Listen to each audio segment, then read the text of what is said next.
Lauren, thank you for joining us again on our conversation around prayer. In the first chat that we had, we talked about the adventure of prayer and what it looks like for us to follow Jesus in being with the Father, and then from that place, being able to ask big, bold prayers of the Lord. I want to, I guess, pivot our conversation because the reality is that whenever it comes to our prayer life, there are moments whenever we hold back in our prayers. And there's lots of reasons why that is the case, but I guess we've probably set ourselves a little bit of a challenge to talk about three of them being busyness, overwhelm, and also disappointment. Whenever we're busy, whenever we're overwhelmed, whenever we're disappointed, so often we can find ourselves holding back and engaging with God, being with the Father, and praying with Him. So let's just tackle them. Is that all right? Um, Whenever we're busy, why do we hold back from praying with God? Like, how does busyness affect our prayer life? Really simply, I think because we get too busy, like so time wise, Yeah. we have less time, or we feel like we have less time Yeah. to pray. And I think when we have a mindset of we have less time, then I think it even impacts our just being aware Sure. of of God. We become so busy that I think we lose sight of that He is always talking. He is always with us. Yes. Um, so yeah, I think busy is just a distraction from prayer, Yes. and that holds us back. Yes. Yeah. I think one of the lines that I always find really punchy is the old Corey Ten Boom line: "If the devil cannot make us bad, he will certainly make us busy." And one of the things that we all have busy lives, like that's just the reality of life. And yet, as I've grown up a little bit, I've still got a long way to go. Is learning that the busier I am, the more I need to pray, Yeah. as Yeah. opposed to it's actually the opposite. Like whenever I'm looking into a busy day of work, or there's something that's heavy that's going on, you kind of think, actually, I'm just going to run into that thing. And what tends to happen is you just run into it in your own strength. And it's so easy then to burn out off the midst of all of that. But actually, whenever you look at a hectic day ahead, actually, it's probably best that we join Jesus early in the morning, going to be with the Father, allowing ourselves to create a little bit more space so that we can be in His company.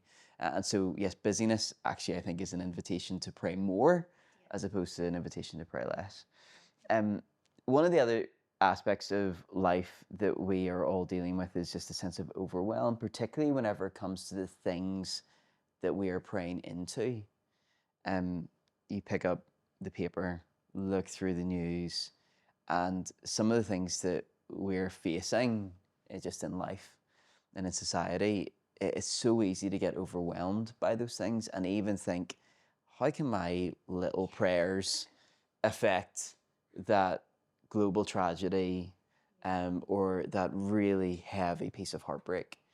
Can you just speak to this, I guess, how overwhelmed does pull us back from praying? Yeah, like you're so right. I think we live in an overwhelmed world right now. Like it is overwhelming. And I think we see, I think when I was thinking about it, just see it overwhelm. It takes us in different ways. And I think three of those at least are, I think it can lead us to anxiety, apathy, and paralysis in our lives, but that impacts our prayer life. So in our praying life, I think those things all hold us back. So like those subcategories of overwhelm hold us back. They limit us in how we pray, or they just completely shut us down to it. But I think as well, is overwhelm, and this is more a question I have even for myself, is like, is overwhelm a form of worship? Like, what am I worshiping in my overwhelm? And I get overwhelmed. But it's like, is it an invitation, even in a praying life or living a praying life, to really consider what am I placing as bigger than? And am I placing the world and its problems, my life and its things that are overwhelming me above God, or is God above it? And therefore, I think overwhelm is such an invitation into a greater perspective of God. Yes. And we just have to go there, particularly at the minute when we look at the world. I think there is such an invitation and such a cry to lift our eyes to a bigger God. Because, yeah, Well, can I ask you? I've heard you speak about this before, and I find it so helpful that particularly whenever we're facing um, situations, whether it's a global situation or a local or a personal situation that just feels so overwhelming, we're so drawn to the problem.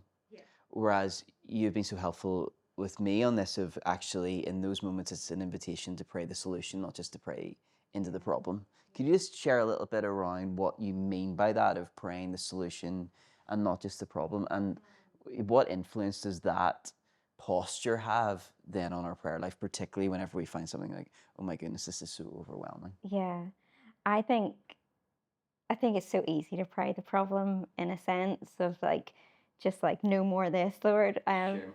But I think we are called to live from a different place, and like, I need to live from there. I need the constant reminder because I don't always, at all. But I think to pray the solution is to pray from a like, guys, we're seated in heaven, like Sure. guys, we know the big story. We know the end of the story, like, and it is good. Yes. And therefore, I think we can come at it from a different perspective and we engage the prophetic. So I think Yes. then we're also seeking God for, like, how do you want me to pray? Like, I know at the minute, even when I look at the news, like, I kind of laugh with God sometimes of like my prayer so often now is, okay, right, Lord, so teach me how to pray. Sure. Because to be honest, I've no clue when I look at some of the problems, how to even pray the problem. But in order to pray the solution, I think it's like, Lord, teach me how to pray your kingdom. But also, I think in that we need to surrender sometimes our views of our kingdom Right. in exchange for his better one. That's really helpful. That's really helpful. Let's tackle the big one, disappointment. So often disappointment holds us back from praying. Could you just speak to that? Like, why is it that disappointment holds us back? Firstly, like, oh yeah, it holds us back. And it is hard. Like in all these things, in busyness, overwhelm, and disappointment, I think it might also be really helpful to just acknowledge that, like, those things are all really hard. And this isn't a pep talk to be like, oh, just do better, pray harder. If anything, it's permission to feel those things and to actually acknowledge them. And so I think when it comes to disappointment, sometimes the gap that it feels in us and to go from where we're really feeling and what even our earthly reality is saying or our emotional reality is saying to where we know, oh, I should really be here. I should really go to God with this. Sometimes that gap just feels like such a void. And so, like, my heart just goes out in that of like, we want to be gentle and disappointment's real. But I really think it is such an invitation to God who waits for us and even weeps with us in those places and spaces. I think of even just Jesus on the journey to Lazarus and how he weeps. And I think sometimes we need reminded of the emotional Jesus in our disappointment. And that I think even helps us to pray to the one who understands. I think disappointment in our prayer lives, yes, disappointment holds us back, but it can equally launch us into such a passionate prayer life with the Lord if we are willing to be honest.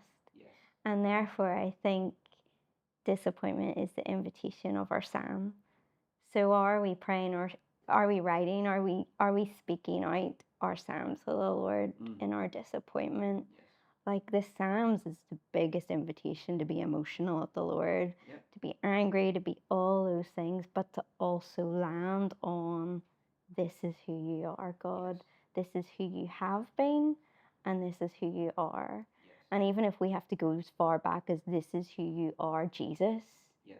to then go forward to this is who you will be. Yes. Like disappointment is an invitation.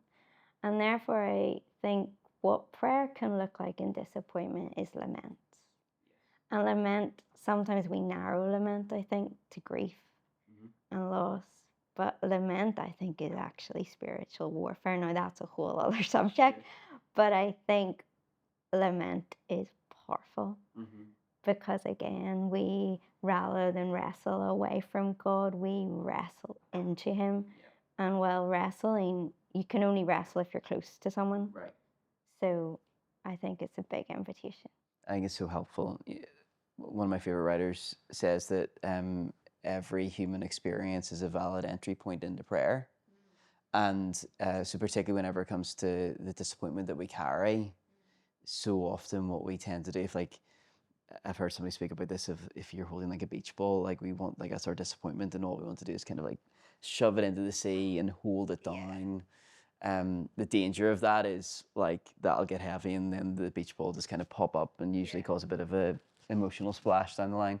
Whereas actually the invitation for us is to literally hold our disappointment. And I think it's Psalm 77 of like, I cry aloud to God with the beach ball or the disappointment of like, I'm holding it literally in front of your face. And to learn to lament, and not to stay in that place of disorientation, but to allow ourselves to be reorientated constantly back to Him. And so I guess the reality is, and I think as we've chatted, we will all be busy.